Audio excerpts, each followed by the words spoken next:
The Baylor Bears have a player who is just as rare as February 29th. This is Locked On Baylor. You are Locked On Baylor, your daily podcast on the Baylor Bears, part of the Locked On Podcast Network, your team every day.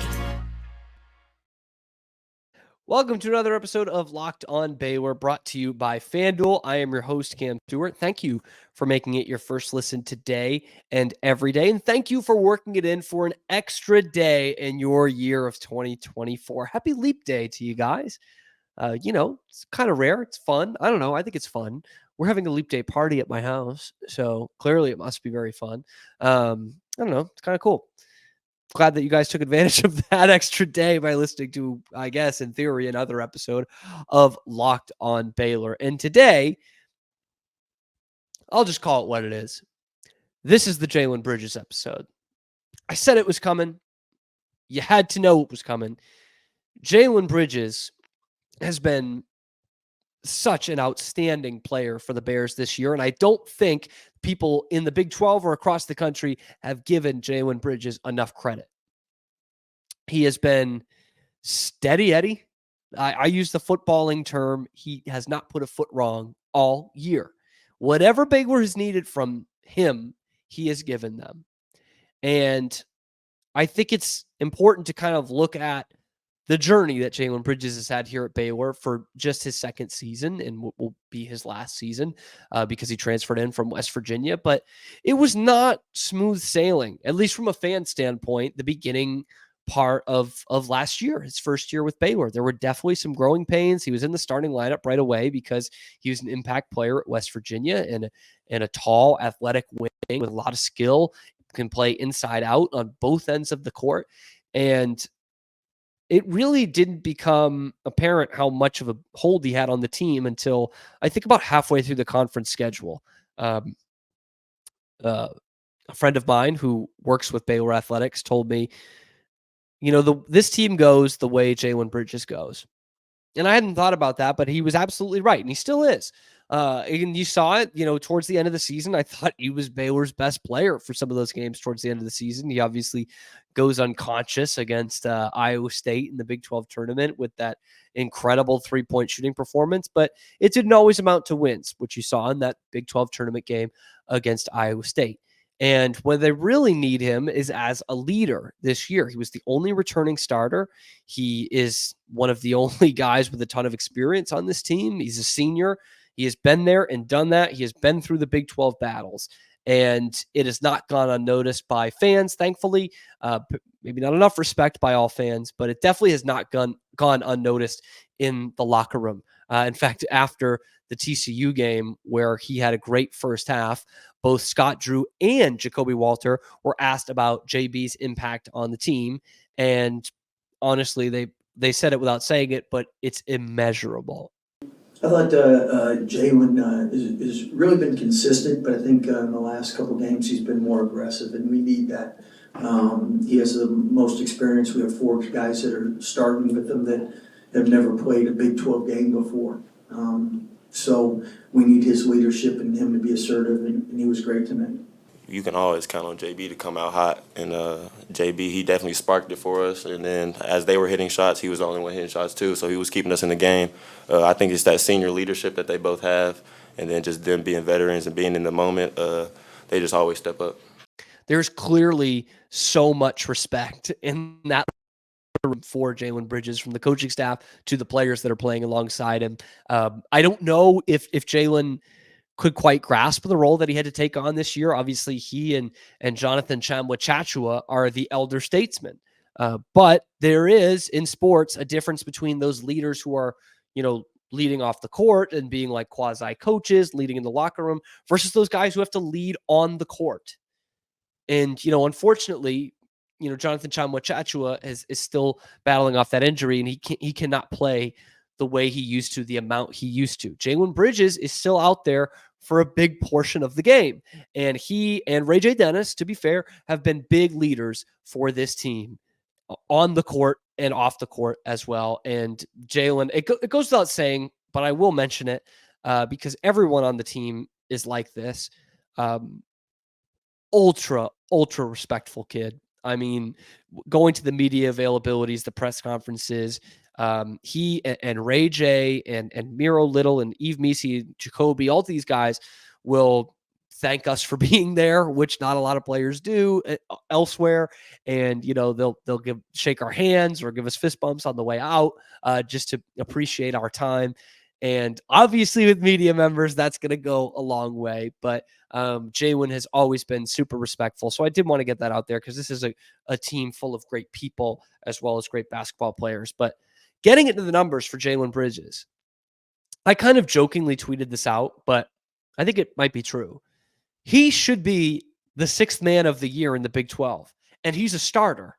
But he just gets so disrespected or so neglected that he should be the sixth man of the year because he's been that good. And it's crazy that he has not made an all Big 12 team because he needs to be on there. Now you look at the counting stats, the casual fan stats, 11 points, 5 rebounds. And you're like, okay, that's a nice starter. That's fine. It's pretty good to average in double figures. Then I go further than that. 11 points and 5 rebounds a game, but he also shoots 41% from 3 as a forward, as a 6'9" forward, and 57% effective field goal percentage. That tells me that there's a lot of value there, not just points, but value in that when he's on the court, he is giving you value. I don't know how else to say that. He is giving you great minutes. Every time he's out there on the floor, he doesn't make a lot of mistakes. And that shows up in some of the advanced stats as well.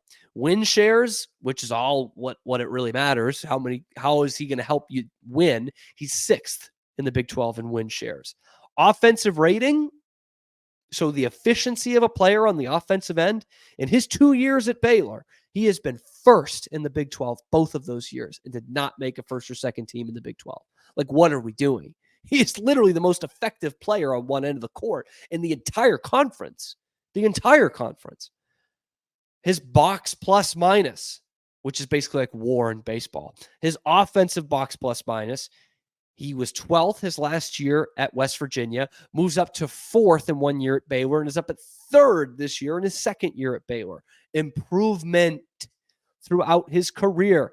Defensive box plus minus, he's 5th in the Big 12 this year, a top 5 player in the entire conference in terms of basically defensive wins above replacement. His total rebound percentage last year, not great, 19th. I mean, fine, that's good. Top 20 in the conference. I shouldn't say that. That's good. This year, it's 8th. He's moved up from 19th to 8th, even with a dominant center on the team.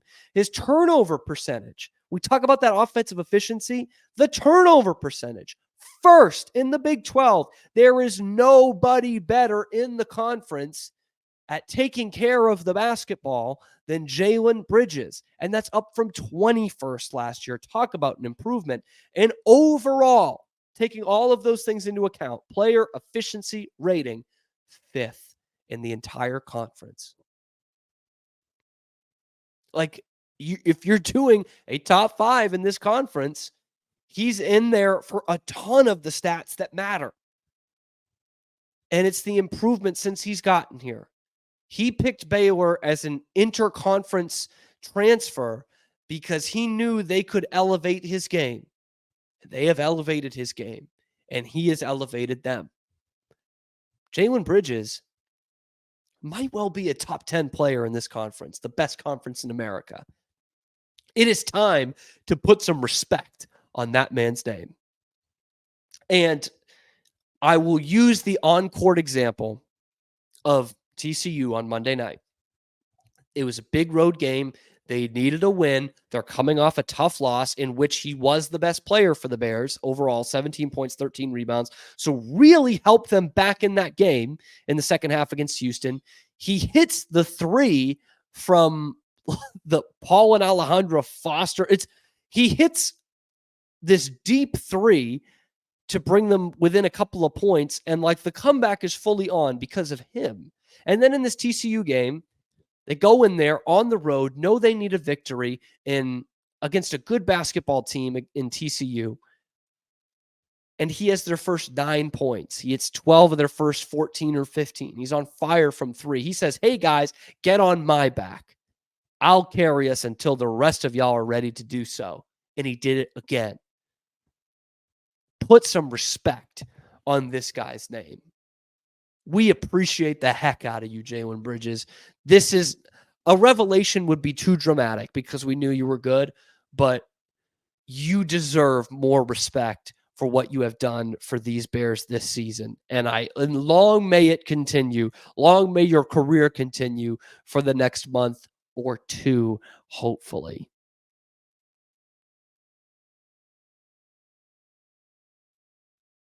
Passion, drive, and patience.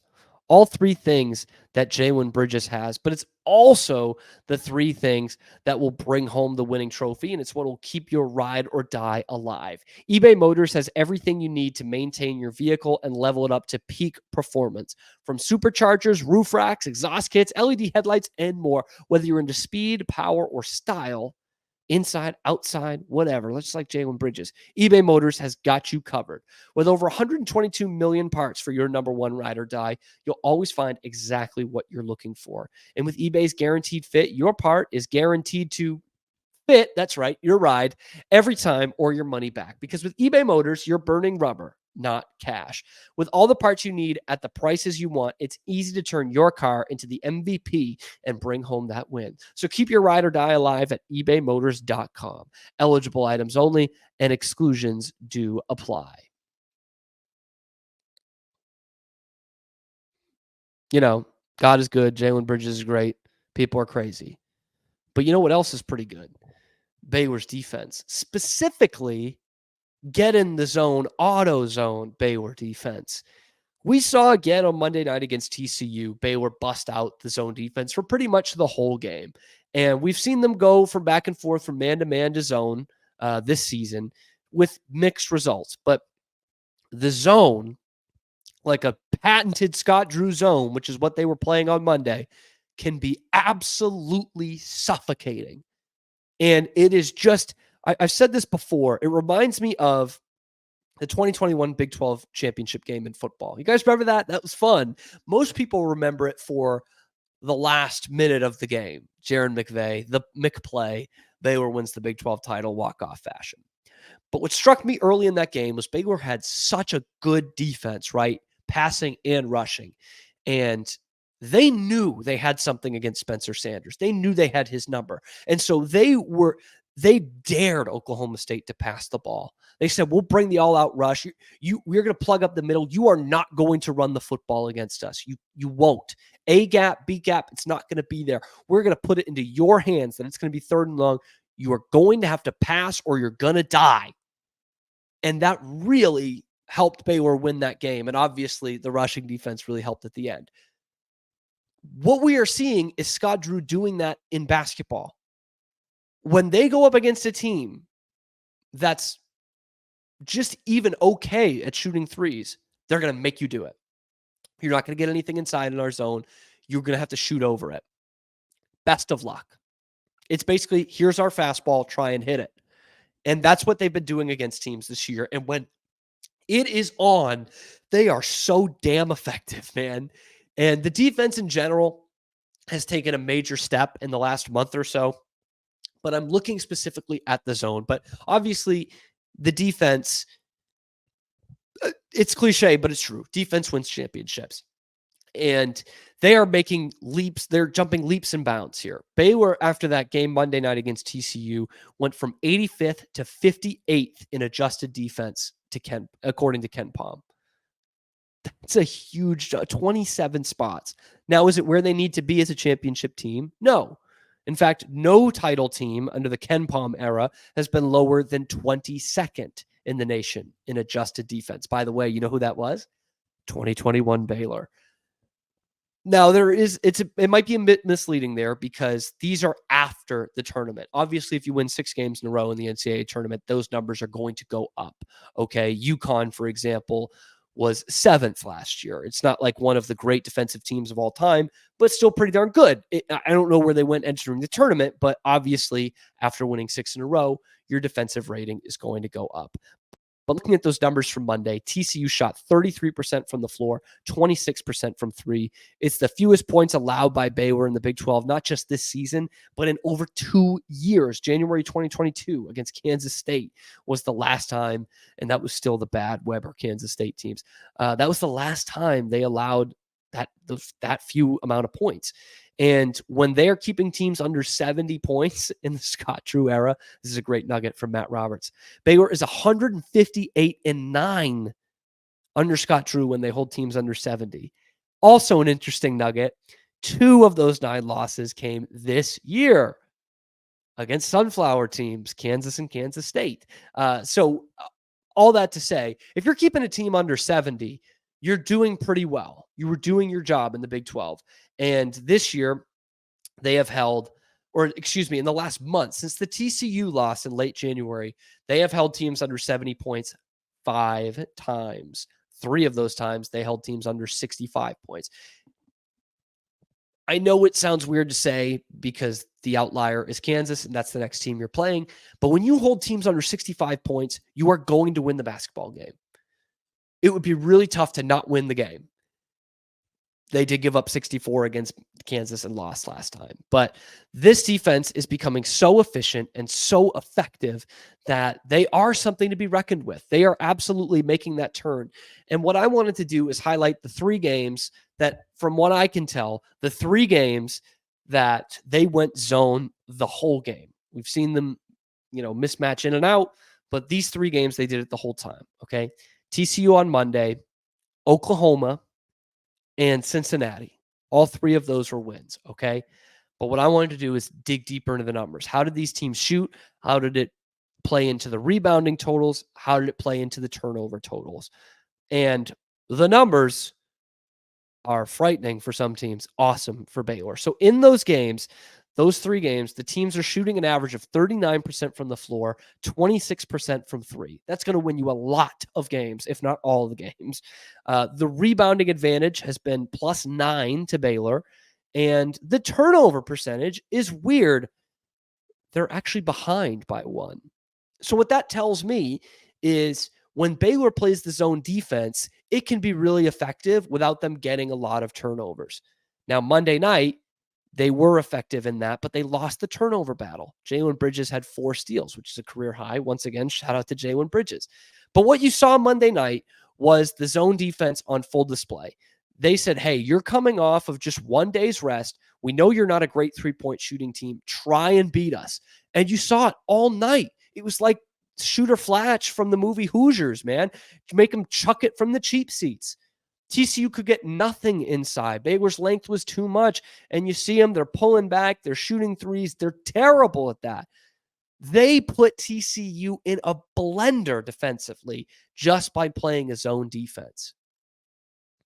So will they run into a really elite 3-point shooting team in the tournament? Maybe. That's possible. But their man-to-man's okay too. The zone is lethal. This zone is a patented Scott Drew defense and is giving teams absolute nightmares. Long may it continue. Anyway, there's some more being added to the defense for Baylor, but not what you might think, because we're talking football after this. Because first, I need to tell you about our partners over at FanDuel, America's #1 sportsbook. And what you need to do is get there right now because it prints money for you. You're watching the basketball anyway. Why don't you make money while you're doing it? Right now, new customers get $150 in bonus bets with any winning $5 bet. That's $150 if your bet wins. You can bet on all your favorite NBA players and teams, whichever way you want to do it, with the quick bets, the same game parlays, the exclusive props. You can do over-under on Jeremy Sohan assists, Jeremy Sohan haircuts, Keontae George points, 3-pointers made, all that great stuff. You can keep up and bet on your favorite former Baylor stars with FanDuel. Just visit FanDuel.com/lockedon to shoot your shot. That's FanDuel.com/lockedon, LOCKEDON, to shoot your shot. FanDuel, official sportsbook partner of the NBA. Once again, more positive football news coming in for yours, mine, our Baylor Bears. Interesting and fun day yesterday, as there was a live commitment live on Dave Campbell's Texas Football from Colin Peacock, a safety from the Gunter Tigers, two-time state champion, back-to-back 22 and 23, Colin Peacock. And he made the commitment to the University of Baylor, or as we like to call it on this podcast, Baylor University. I'm not going to hold that against him. He's just a high school kid. But it was exciting. You get this cool, Dave Campbell's Texas Football is one of my favorite publications. It's like the Bible here in Texas, and they are live streaming this commitment, and the kid picks Baylor. He's a 3-star safety, once again, out of Gunter, class of 2025, which just continues to get better for Baylor. So thankful for that. I mean, obviously it's a ways in the future, but safety is a position of need for the Bears. And I've said that, but then again, they've gotten a couple of commitments there, both in the high school ranks and the transfer portal ranks. So hopefully this is someone who is going to keep that Dave Aranda defense alive, and get it back to where it was in 2020 and 2021. He's a elite speed. He's a sprinter on the track team, runs the 100, the 4x1, the 4x2. He's got great speed from the safety position, and certainly projects out well as a Division I Power 5 defensive player. Baylor beats out Houston, SMU, Oklahoma was in on him. Oregon State was in as well. He also got offers from UNT, UTSA, which are good Power 5 programs. So Baylor had some competition here, but they come out on top yesterday. So congratulations to Colin. Congratulations to Baylor. That seems like a great get. And rounding out the football staff, it was made official yesterday that Jamar Chaney is coming in as the new linebackers coach. We had obviously heard rumors about that, but it's now official. He comes over from coaching at Western Kentucky, an assistant coach there. And we've mentioned WKU before. Kendrick Simpkins, one of those safety transfers coming in. Love the way he played at Western Kentucky. And they've been on a heater the last couple years with guys like Bailey Zappi and Kendrick Simpkins. They've had a couple of winning seasons in a row, an 8-5 mark this year, by the way. So good group of 5 program, and maybe the best darn mascot in all of college football, Big Red, like physical out there mascot.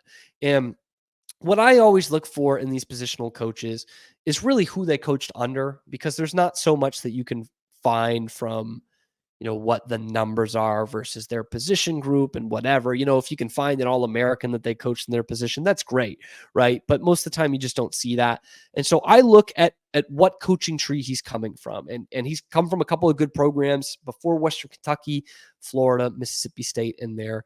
And looking at the coaches he has coached under, and this was in the press release because they want to lean into this. Billy Napier, good coach. The late, great Mike Leach. So someone just like Mason Miller, we talked about the benefits of coming from a Mike Leach system on the offensive side.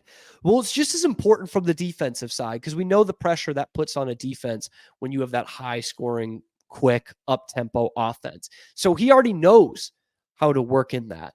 He also worked under Dan Mullen at Mississippi State too, and the great Sylvester Croom. And how about this? He also coached with the Philadelphia Eagles under Todd Bowles, Sean McDermott, and Andy Reid. Those are 2 of the best head coaches in the NFL right now, Andy Reid and Sean McDermott, and one who's won a Super Bowl as a defensive coordinator in Todd Bowles, now the head coach. 3 NFL head coaches, now the head coach in Tampa. Like, this is incredible. He has had an unbelievable PhD in coaching for someone who is coming to Baylor as a position coach. And that's not to discredit what he's done, but like when someone comes in as defensive coordinator and offensive coordinator, you expect, some sort of tutelage that he's been under. This guy comes in still as a position coach and is coached under 3 current NFL head coaches. Man, like I'm in. And by the way, you've probably already read this by now, but he was a tremendous player in college too. He was an all SEC team, I think twice, with Mississippi State, and led them to some of their most successful seasons ever, like 8-9 wins at Mississippi State. So, I mean, he was a fantastic player. He comes from the SEC. He's got that SEC blood, and he has worked his way up. He's worked under a lot of these guys. He got a chance as a position coach last year with Western Kentucky, did a fantastic job. Bang. Now you're in the Big 12 with a team that was, a top 5 ranked team in the country 2 years ago. Welcome aboard, Jamar Chaney. Welcome aboard, Colin Peacock. And by the way, already at least one, I think maybe two, Western Kentucky defensive players have hit the transfer portal after this news came out. So we will, of course, keep our finger on the pulse of that going forward. We will also talk about the Kansas Jayhawks tomorrow as we get prepared for that big game on Saturday. It feels like it has to be a Baylor win, which is tough going into any game against Kansas, but they are there to be had, boys. They are ripe to be beaten, just like they were against BYU on Tuesday night at the Fog, which is crazy. So we'll preview that game tomorrow and what the X factors or who the X factors are going to be in that one. And hopefully Langston Love will be able to get out there and play. But at this point, I wouldn't be surprised if he is being rested until the postseason comes along. Anyway, let me know what you think about Jalen Bridges down in the comments below and about this zone defense and about where Baylor football is heading. Also, tell me your least favorite 2-digit number. Mine is 53. It just looks ugly. So is 57, which was my Boy Scout troop, but I overcame it. Anyway, drop it in the comments below. Be sure to like and subscribe. Tell your friends about it. We're the only place that is giving you nothing but Baylor athletics content every day that's not coming straight from Baylor University. And thank you once again for making it your first listen today and every day. We'll be back tomorrow with your favorite show, Locked on Baylor.